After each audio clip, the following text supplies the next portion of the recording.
it seems like the return game and punt return and kickoff returns have really kind of been sparking the team. Is that something that you think can be contagious in terms of like getting guys to? Because Norvell said they've already been bought in to special teams in the return game, but when I guess do you see any more confidence or excitement about that unit now? Well, I think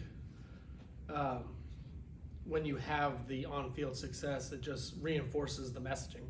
I mean, that's 3 weeks in a row that we've had what we determined as a game-changing play in the return game. Had the 75-yard punt return a couple weeks back, and then had the return against Duke, and then like this past week, Deuce got that one 44 yards. So the return game is starting to click, and I think that's one of those things that because we say it all the time, and I don't know if people just kind of take it with a grain of salt, but I really felt like we were really, really close to hitting some early on, but you need a lot of things to happen for it all to play out. And I think, the last couple of games, guys have really been on point in terms of what their assignments were, how they executed, and then I think at the return spot with both Deuce and Keon or whoever's been back there have done a really good job. Jared mentioned he had a conversation with you during the week about his practice and how he wanted to practice harder. Did you see that the rest of the weekend, and how did that carry over to the game? And what does it say about a player of his caliber who's always looking to improve? Well, I think I think one of the things that can be overlooked is the amount of noise that can be around players, especially ones that are high profile and visible. And one of the things that we just talked about last week was, because it wasn't as if he was playing poorly, like that wasn't the case. But one of the things we talked about last week was just getting back to basics and just going out and playing as hard as you possibly can. Let's start with that, and then let everything else kind of take care of itself. And I think he did have a really good week of practice, and that doesn't guarantee that you're going to go and have a great game, but it gives you your best chance to go and have a great game. And then he went out and it translated for him on Saturday, and it wasn't just the 2 sacks. I mean, I thought the whole of his game, how he played the run, how he affected the passer when he didn't get there. I thought he was really effective in the game, and for me, I just want to see him continue to grow and take positive steps as a player and as a person. Brendan? Is Byron getting increasingly comfortable with his role the more reps he's getting out there? Yeah, I think Byron has gotten a little bit better every week, and I think he's gaining confidence.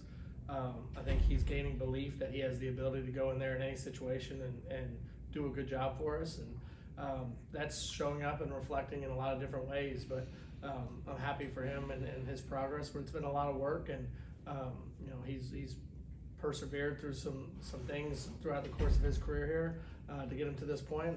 And I just think that with each game he's gotten better, and I'm looking forward to see what that ceiling really looks like. Chris? With Patrick Payton, him becoming an every down defensive end for you guys, how has he taken the next step, especially over the last 4 or 5 games? I think you see it in his physicality. I think Pat was, and it was part of just where he was in his physical development when he got here. He was thin and needed to gain strength in the weight room, and coming off of last year, that was going to be his number one goal and priority, was to gain some muscle and gain some weight and really focus on being physical. And we do pods every Tuesday, which is our O-line versus D-line in the run game, and just seeing his development in that, Pat is growing into a really physical run defender, and is really becoming a very complete player in every way. And then you add to that the fact that he's really, really smart in terms of how he understands and plays the game. I see him growing every week, just overall as a player. Jordan? Going up to Pitt, that's going to be your coldest game of the season. As we enter into November and hopefully December, how does the weather affect the kicking game?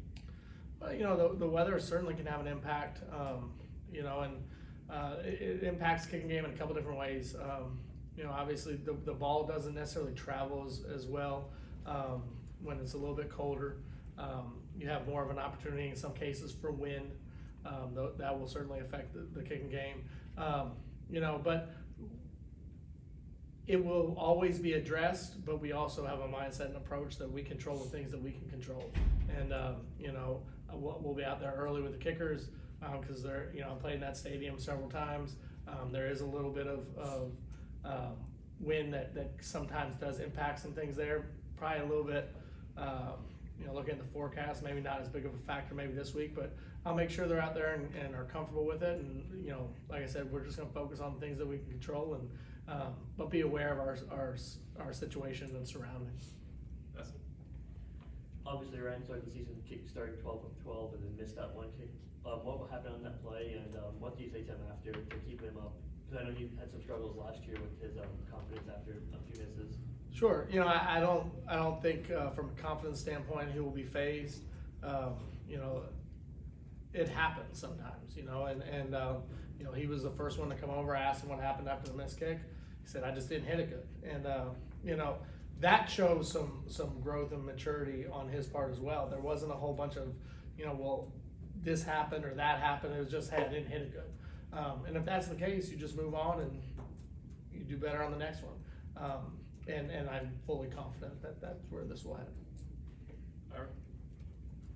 Has Keon been good for Deuce in terms of, just seems like since Keon's been here, it seems like he's taken Deuce kind of under his wing a little bit, and he seems really excited about the way Deuce is returning now. And do you think has he helped him at all? Have you noticed that at all? I would say this, I think Keon has helped everybody in our program, and I say that not only because obviously he's a talented player, and that's easy for everyone to see, but just his approach every day, the way he is in the locker room, the way he is, on the practice field, he's an all-in, all about the team kind of guy, and I think that's one of the things that's really special about our group.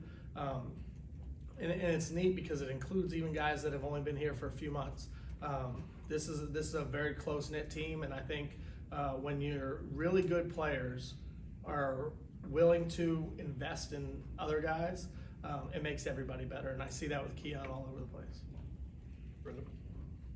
On the punt, Alex had that cut down at the level of precision for him to do the punt with that kind of spin, and then I guess the effort by the coverage guys to go ahead and get the play, make the play as well. You just got to break down what happened on that.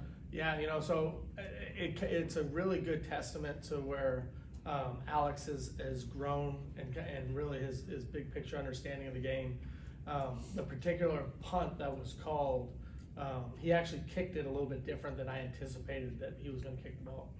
And when he came over the sideline, I said, I asked him about it, and he was just talking about his ball control situation where he was on the field. Didn't feel like that the style of punt in which we had called, he was going to be able to control it as well. So he made a decision that doesn't affect anybody, but he made a decision on how he wanted to hit the ball, and obviously it played out really well. He knows better than anyone how he needs to hit the ball to get the results that he wants, and that was a fantastic kick.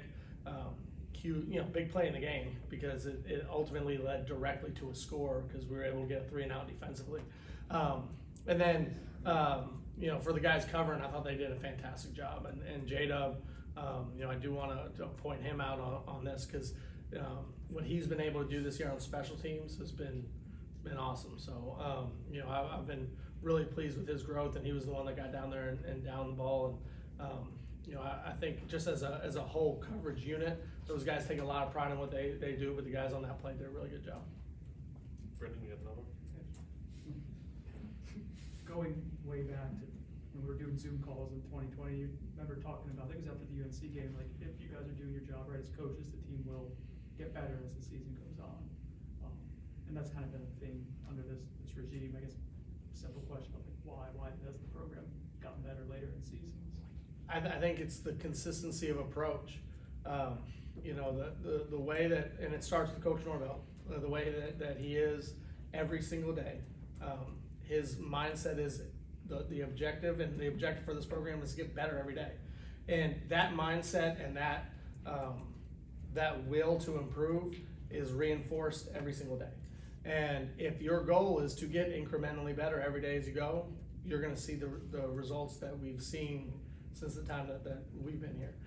We do get better throughout the course of the season. I think that's a direct reflection of the philosophy of the program, the way that Coach Norvell approaches it, and the fact that our players have done a tremendous job of buying into what we ask them to do.